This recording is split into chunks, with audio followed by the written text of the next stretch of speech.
Today what I want to show you is the electrical system that I'm going to install in the car.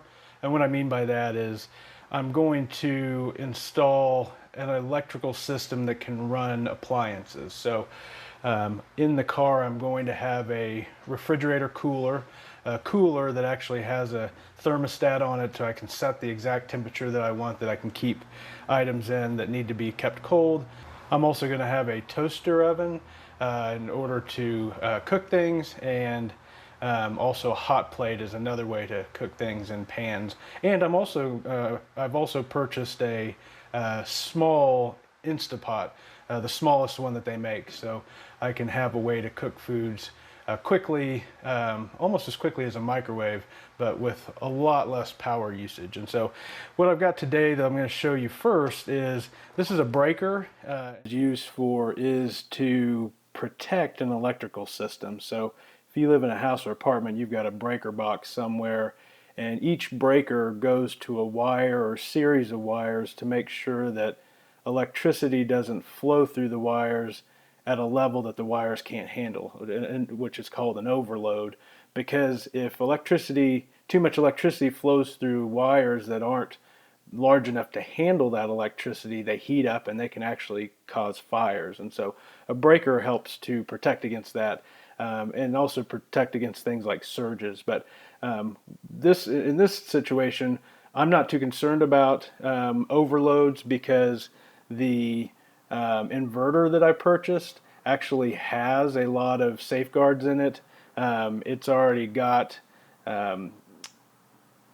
fuses inside of it that allow it to protect against an under voltage and over voltage and overload and short circuit and even temperature protection. So the purpose of the breaker that I'm using is actually to act like a switch, so I can turn the electricity off and on when I connect or disconnect the inverter. And so when I run my battery into this terminal and then connect the inverter, this is the cable that'll connect to the inverter, and I can just clip it on there when I'm ready to use the inverter. What I can do is when it's on, I've used the appliances and I'm done using it and I want to pack my inverter up because I'm done cooking for the day, I can flip this off, disconnect the inverter without any concern for sparking or anything like that. And same with reconnecting it. Just keep it off until the next time I use it, then go in and connect everything and then flip it on. And again, I don't have to worry about it sparking every time I touch the connector up here and clip the inverter on. So that's what the purpose of this is. And so what I want to do is, a breaker only worries about the power, the red cord, the power going through, because that's where the surge happens and the breaker breaks to surge protect. It doesn't care about the ground, but I need a place to connect the ground, the black cable. And so I'm going to just create a spot here where I can put a bolt and connect the ground from my battery, and then go ahead, and when I'm ready to hook up my inverter, I'll connect the red cable there, the black cable down here, and we'll be ready to go. And I'm going to put that bolt down here where the ground from the battery will come, because it just makes more sense down here where there's room. I couldn't really put it up here in this hole, because there's just not a lot of room up there to try to connect both of these. So it just makes sense to put it down here, because it's not going to be inside this box where the breaker is. It's just simply going to be a bolt where I can put the ground from the battery on and then connect this right to where the ground is. So, but the one thing that I've got that's an issue is, when I get all this ready to put in the car, I'm going to put some Velcro in the back and stick it to the side of the car, because Velcro sticks really good to the interior fabric of that wall fabric in the car, so I can mount it. So I want this to set flush, but the problem is, where the hole is, it can't sit flush because there's a little ridge in there. So what I'm going to do is, I'm just going to carefully take this pair of needle nose pliers and break this ridge off, so that this can then sit down flat in there. So then I can go ahead and put some screws on and get it prepared to be able to clip the ground on when I set up the inverter. So let me do that real quick.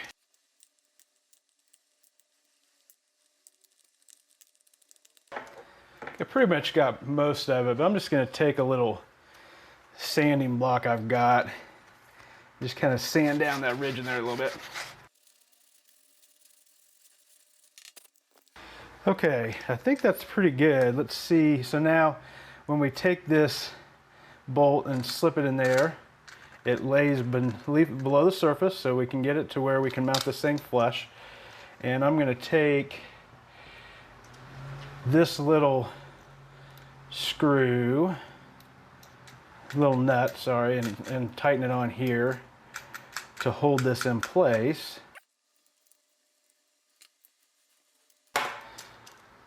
Okay, and then I'm going to take another one of these, just put it on here kind of shallow.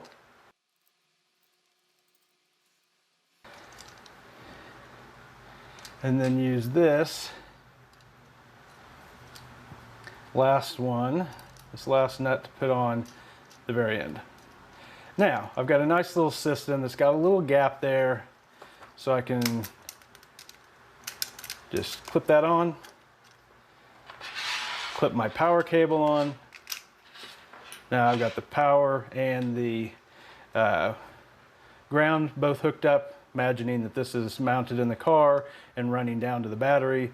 I can make sure this is all clipped in. This end will be plugged into the inverter, and I can flip on the power, and we're good to go. I can turn on the power on the inverter and start using it to run my appliances. So now let's go out to the car and I'll show you where I'm going to mount this.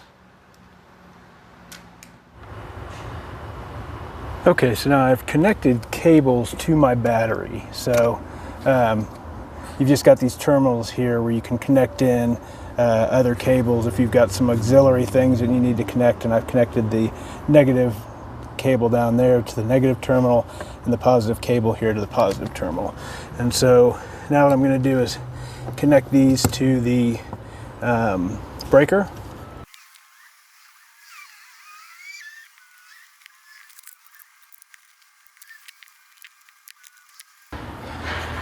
Okay, so now I've gotten those good and tightened down. Got the positive to the positive terminal where I can have the breaker off and connect my positive for my inverter here. And I've got the negative terminal clamped down where I can clamp on the negative for the negative terminal for the inverter. So let me back the camera up a little bit and I'll show you how the inverter works.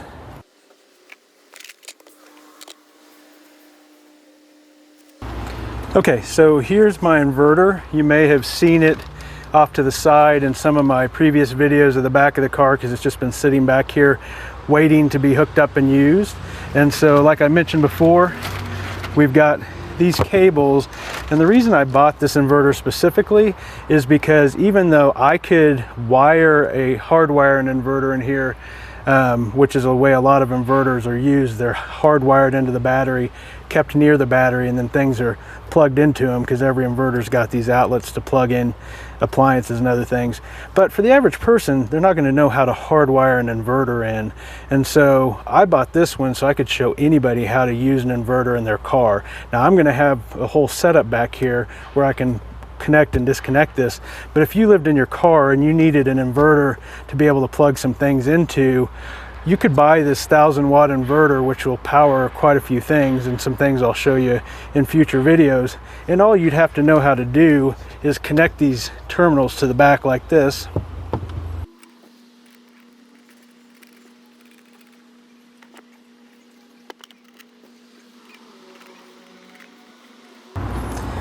Now you're all hooked up, so if you wanted to connect this to your battery, it wouldn't matter where your battery was. Even if your battery was in the front of your car under the hood, you could pop the hood, connect these to the battery, and then run appliances and other things off of this inverter once it was turned on. So, but for me, I'm going to have a setup back here because my battery's in the back of the car, and so I've got this breaker that's now ready so that I can, whenever I want to use this, I'll take it out from wherever I have it stored, just connect it here.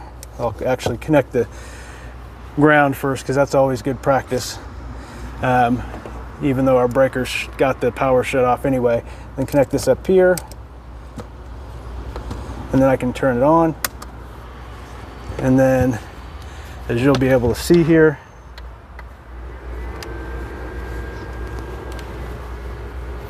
Give it a minute to kick on, and now we have power. So you can see in that LED screen that it's ready to be used.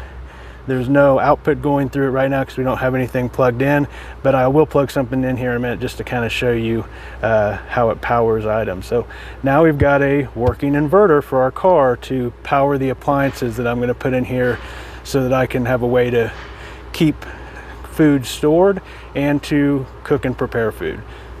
So let me go ahead now and get this breaker mounted where I want it so that it's ready to be used in the future.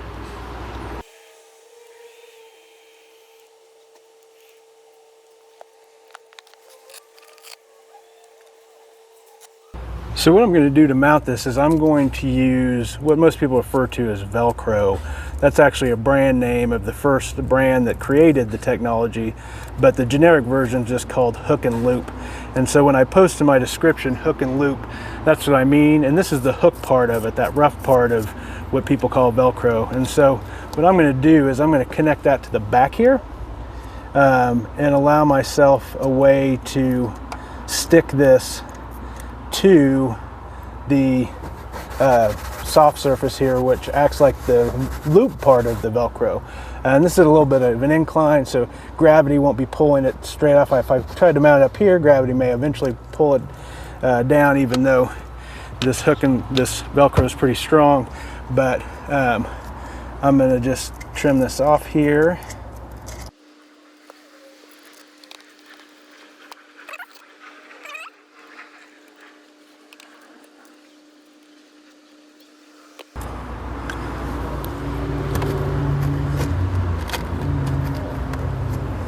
Okay, now let me get all this cleaned up and put back together.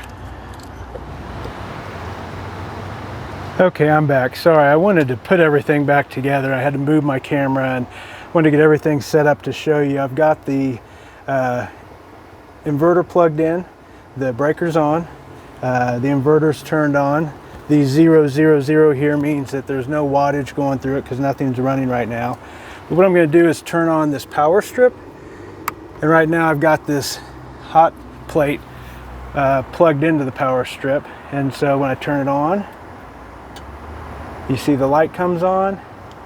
And here the inverter now says 873, 74, 75.